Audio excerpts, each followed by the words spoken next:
11日朝の打ち上げも天気次第で動くみたいね。予定表が天気予報に握られてる感じじゃん。今夜も気になるニュースを一緒に見ていくのだ。種子島の打ち上げ計画、台風13号の影響で日程が動いているのだ。最初は7日予定で、10日に変わった後も決まらなかったのね。学校行事なら、延期のお知らせが何枚も出るやつじゃん。JAXA は宇宙航空研究開発機構で、打ち上げを担当する組織なのだ。機械の故障ではなく、飛ばす空の条件が整わないのが理由よ。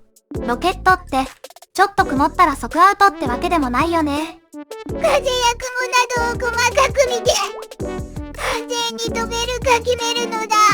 無理に飛ばして失敗したら、費用も時間も全部消えるものね。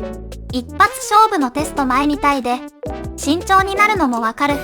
導き7号機は、位置を特定する人工衛星なのだ。スマートフォンの地図や、車の位置確認にも関わる存在ね。予定がまた変わるかもって、みんなも気にならない？ 11日は早朝の打ち上げを目指すけれど、判断は直前まで続くのだ。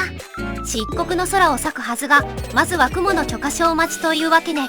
メタン先輩、急に宇宙映画の予告みたいになってるじゃん。打ち上げを見る人は、公式の発表と最新の天気を確認するのだ。次はドイツのベルリンで開かれた沖縄文化のイベントなのだ。沖縄の踊りや音楽をドイツで紹介したのね。色のある衣装で踊ったら、会場の空気も一気に華やぎそう。三線は沖縄の伝統楽器で、三本の鶴を使う楽器なのだ。音を聞くだけで、その土地の雰囲気が伝わりそうね。しかも琉球舞踊だけじゃなく、空手の演舞もあったよね。演舞は技や動きを披露する実演のことで、観客から拍手が送られたのだ。ただ、楽しい文化紹介だけで終わらないところが大事ね。戦後のアメリカ統治や、沖縄の苦しい歴史も写真で伝えたよね。1970年のコザ暴動は、アメリカ兵の交通事故をきっかけに起きた出来事なのだ。コザ暴動では、人々が車両を燃やすなどの行動に出たのね。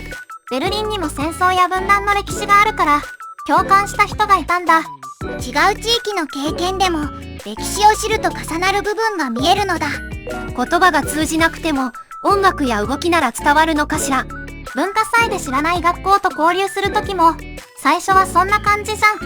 主催者は、沖縄をテーマに共有したいものがあったと話しているのだ。踊りの美しさと歴史の重さを同じ場所で受け取れる催しね。こういう交流が続いたら、沖縄を知る入り口が増えていいよね。続いては、同じドイツで起きている水不足のニュースなのだ。文化の話から一転して、暮らしと産業に直結する問題ね。雨が少ないだけで、農業も川のトランスポートも止まりかねないんだ。ドイツの7月の雨は、30年平均の半分ほどにとどまったのだ。半分は、傘の出番が減ったという軽い話では済まないわね。南部ではトウモロコシの育ちが悪く、収穫が例年の半分以下の農家もあるよね。雨が少ないと、作物が育たず出荷できる量も減ってしまうのだ。農家の収入だけでなく、飼料や食品の値段にも影響しそうね。学校の花壇でも、水やりを忘れた週は一気に元気なくなるじゃん。西部のライン川では、水位が過去最低まで下がったのだ。川が物流の道にもなっているから、フェリーも止まるのね。輸送コストって、荷物を運ぶためにかかるお金のことだよ。船が使えないと、企業は原材料を別の方法で運ぶ必要があるのだ。遠回りになれば、商品を作る費用にも跳ね返るわね。水不足って、畑だけじゃなく工場や買い物にもつながる話なんだ。みんなも、雨が少ない時期は水の使い方を少し見直してみるのだ。政府がどんな支援や輸送対策を出すのか、そこが次の焦点ね。天気の変化が、国境を越えて生活に届くって実感するニュースだよね。ここで、ドイツについて意外なことを一つ紹介するのだ。さっきから登場しているベルリンは、ドイツの首都なのね。ドイツは16の州からできている連邦共和制国家なのだ。県が集まっている日本とは、仕組みがちょっと違うんだね。人口はおよそ8300万人で EU では最も多い国なのだ。ヨーロッパの中でもかなり大きな存在ということね。